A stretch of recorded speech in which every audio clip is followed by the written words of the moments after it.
Greetings and salutations. I'm Father James Pierce Kavanaugh with Fenwick Multimedia. I'm breaking a rule today by starting a regular feature in an irregular way.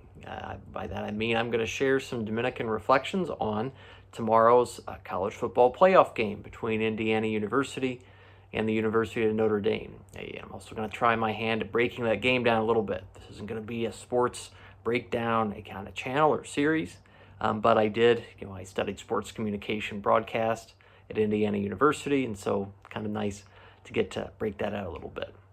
I actually met the Dominican Friars at IU. I was a beat reporter for Indiana University's first multimedia platform, IU Sportcom, which is the forerunner of the Hoosier Network. That's still a thriving platform, gives today's IU media students opportunities to work with incredible professors, state-of-the-art equipment, doing great work down there.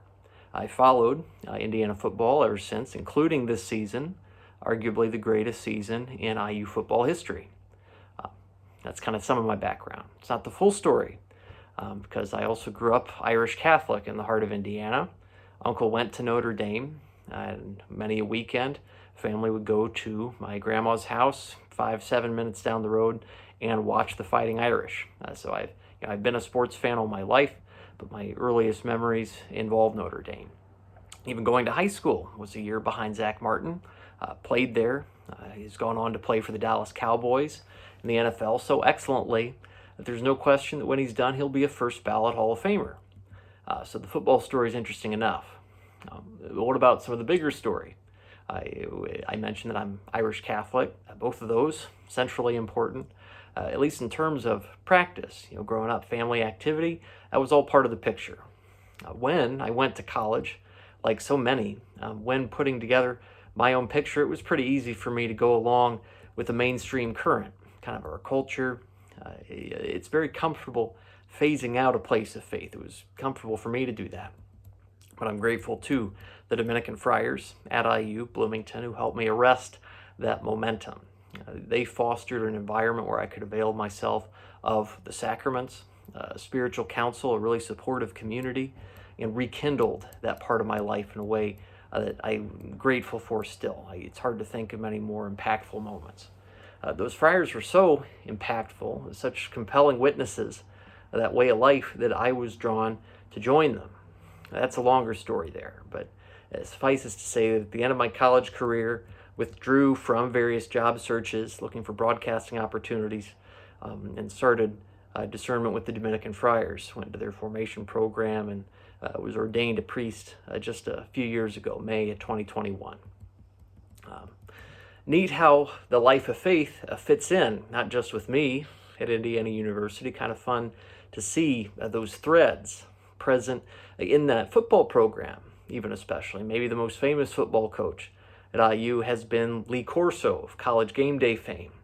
But before he was the face of college football, he coached the Hoosiers from 1973 to 1982. And IU's never been a good program. They went to the Rose Bowl in 1967, had one other winning season from then to 1979. That was Coach Corso's Holiday Bowl team.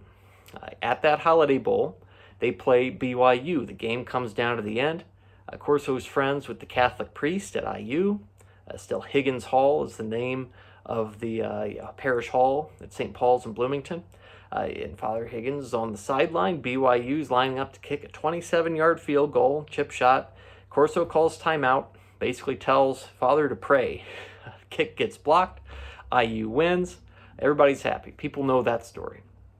A story that people didn't know until this year was that Curt Cignetti, the current coach, who's done all this great work at IU, his dad was a coach at West Virginia, and he had cancer. Back in the 70s, it was a fatality rate of almost 100%. Corso, like I said, is Catholic. Cignetti's dad is too. Faith is a big part of that family.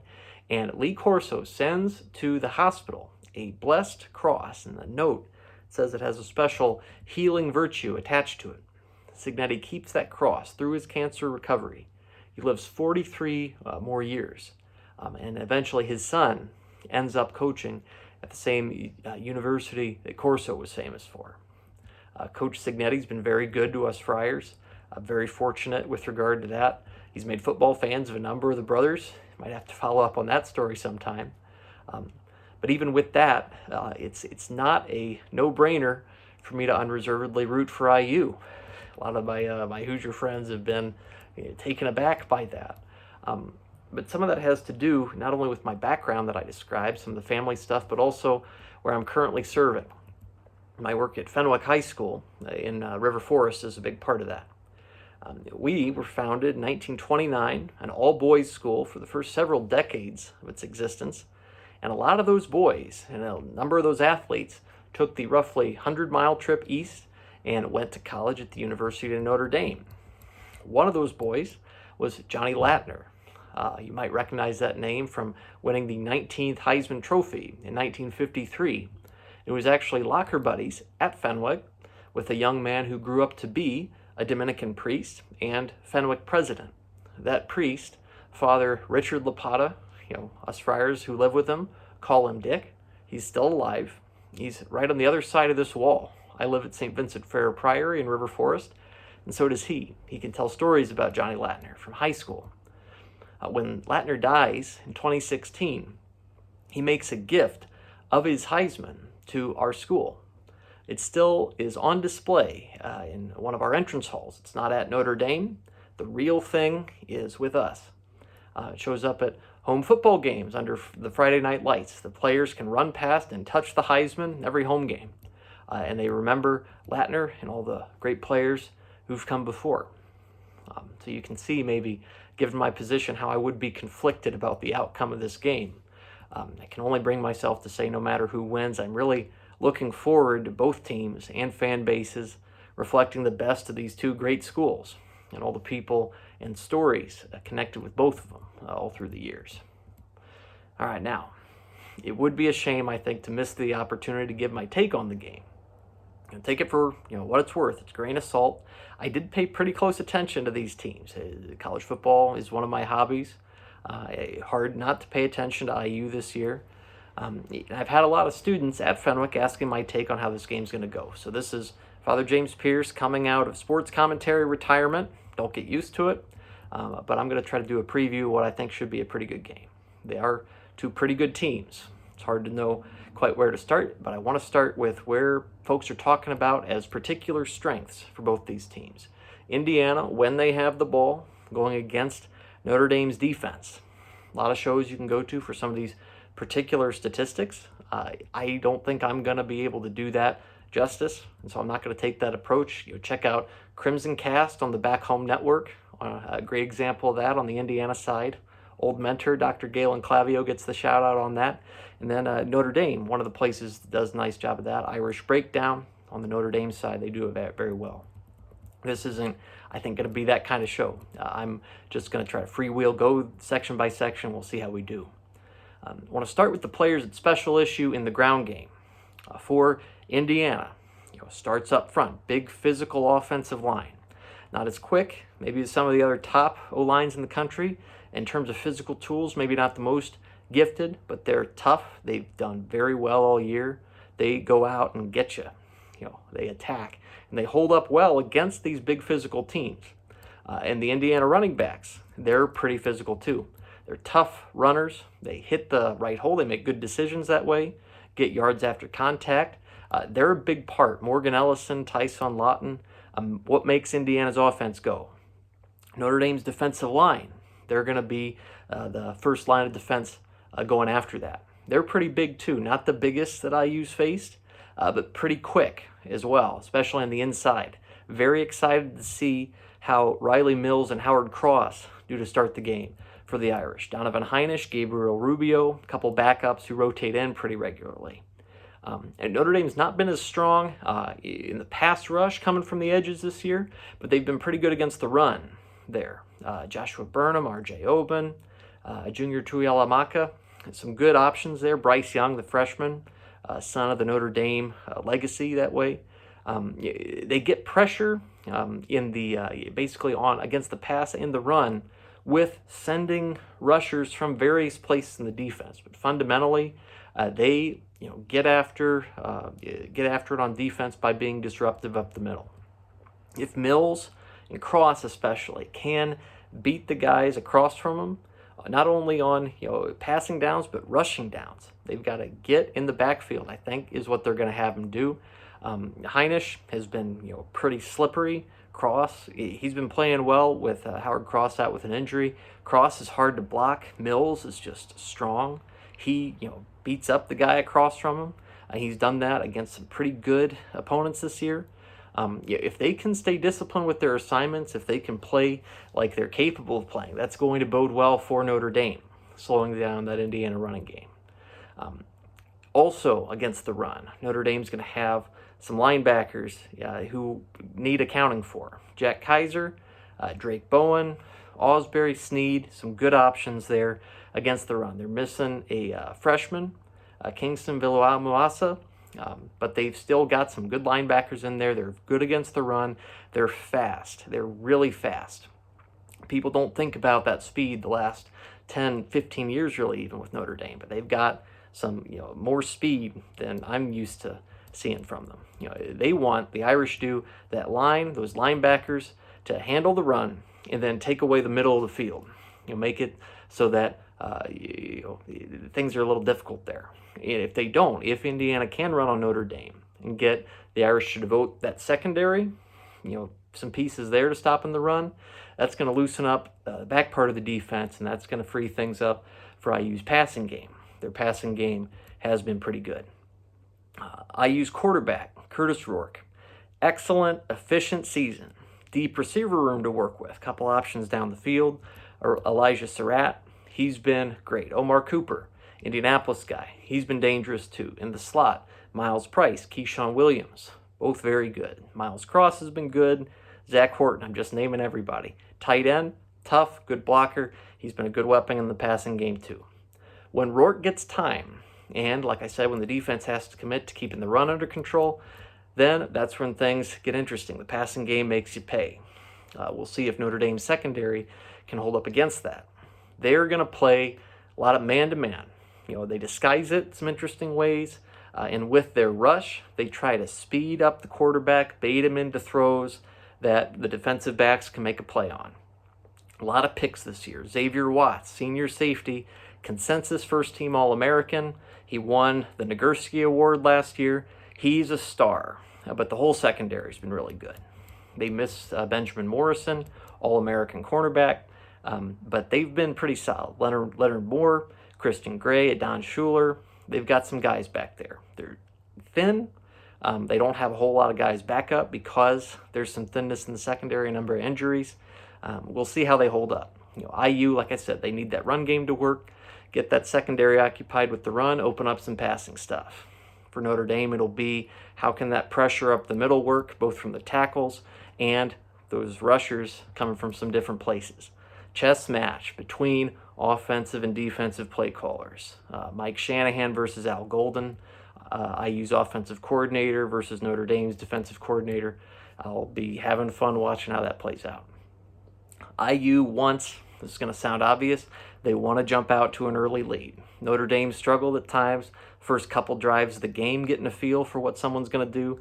They've settled in after that. If IU can get up like 14-0, fast start, get out in front, that would be big. See how they can do that. Let's treat special teams.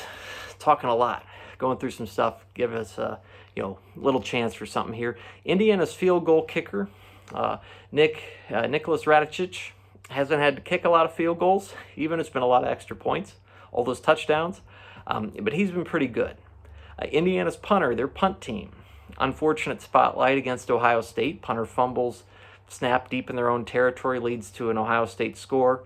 Another punt doesn't get executed the right way. Buckeyes take a punt back for a touchdown, 14 points. That was pretty crucial. It's not been ordinary.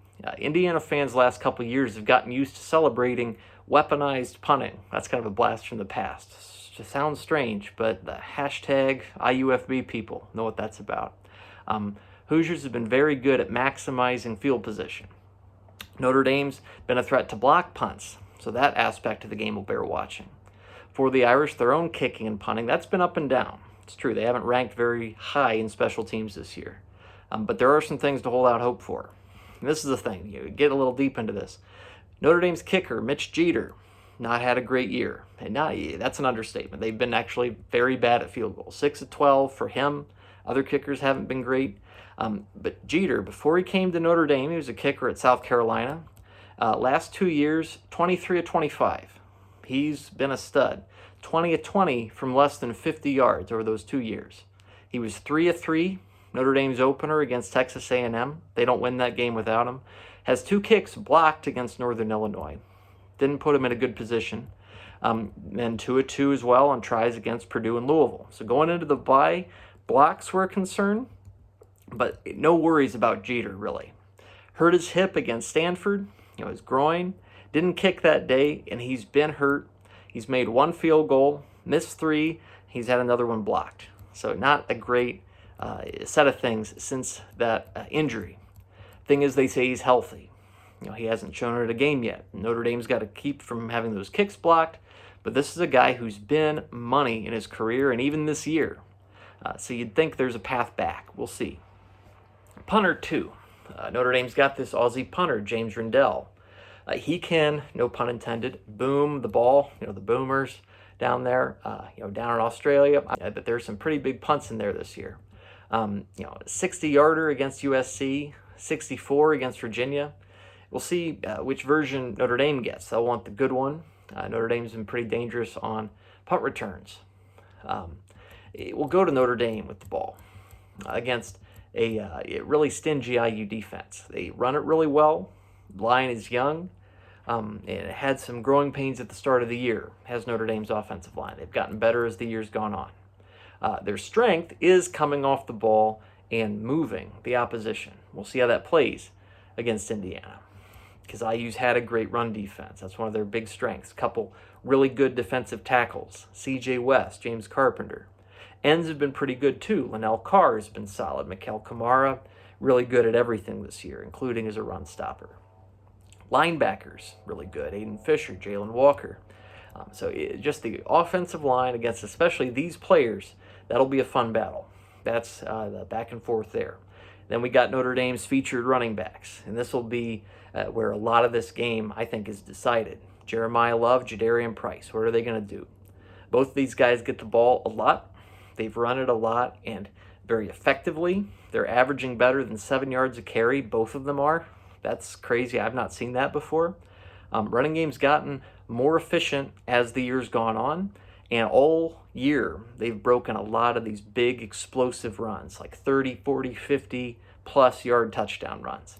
Wild card is Notre Dame's quarterback, Riley Leonard. That's in the ground game, like in the passing game. He's got a number of carries, actually more than Price even does this year, a lot of yards. But as the ground game's gotten better for Notre Dame over the course of the year, Leonard's usage as a designed runner, that's gotten scaled back. They do it still, from time to time. The threat of him makes it harder to defend the other 2 guys. So it'll be 2 questions here for me. How well can IU stop up that down-by-down rushing game? That's the first part. If Notre Dame tries to run on early downs, or where they try to run and they don't get a lot, they get behind schedule, put some pressure on that offense, especially the passing game, which we haven't seen so much in depth this year as a load bearer. The second question for Indiana, can they stop, and this is I think a big thing, those big explosive runs? Because IU has gotten cut up a few times this year on those. I think Price and Love are the 2 most explosive backs that Indiana has played this year. And if Notre Dame is going along, they're having trouble with some of those, 1 or 2 yards, 3 or 4 yards, not great. But if they break a couple long ones, that kind of mitigates some of IU's success. You keep them bottled up, that's going to be big for Indiana. Notre Dame has Price and Love bust a few big ones. That'll be big for Notre Dame. I think a lot of the game will hinge on that. We'll see how that goes. All right, passing game. IU's been pretty good against it. Notre Dame's gotten better and better as the year's gone on. And this is actually where I do want to bring up something for context that I haven't heard a lot of, and I think it sheds some light, especially interesting that it was IU's coach who initially said this about IU, but I think it applies interesting way to Notre Dame too. You get a quarterback in the transfer portal. Curtis Rourke did that for Indiana. He learns a new system. He's usually not very good in the spring, gets better by fall, and by the season start is most of the way there. He's ready to contribute. Rourke did that. He had the spring, had the fall. He's been great all year.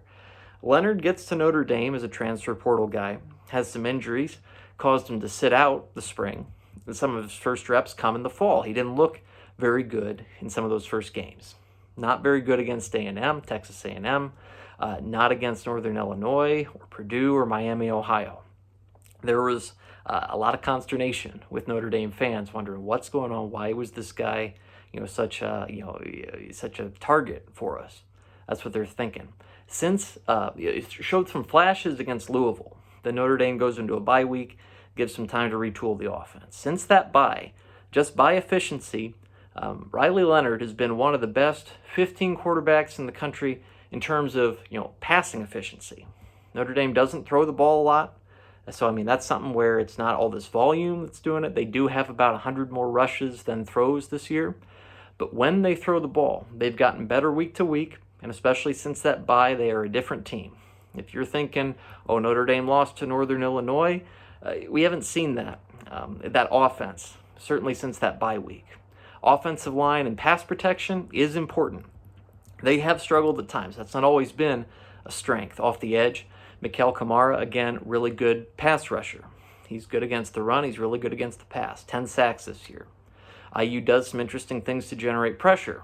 So if they can speed up Riley Leonard, bait him a little bit, force some risky throws, that's good for the Hoosiers. If they're pressuring him, they have to force those risky throws or they have to get home. And this is the other part.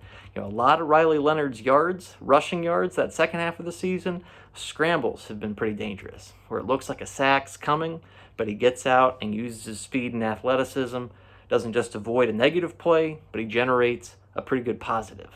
Indiana has struggled with that at times this year. Jack Lausch with Northwestern did that. Leonard's better than him. Leonard's the best quarterback like that IU will face all year, has faced this year to this point. So that right there, that'll be something to watch. Notre Dame, they've got receivers too who can do some pretty good things. Bo Collins was pretty good early this year. He's fallen off some later in the season, but he's shown that he can be a threat. Jordan Faison, Chris Mitchell, they don't have great stats this year, but have shown flashes. If you neglect them, they can hurt you. Jaden Thomas has been a reliable possession guy.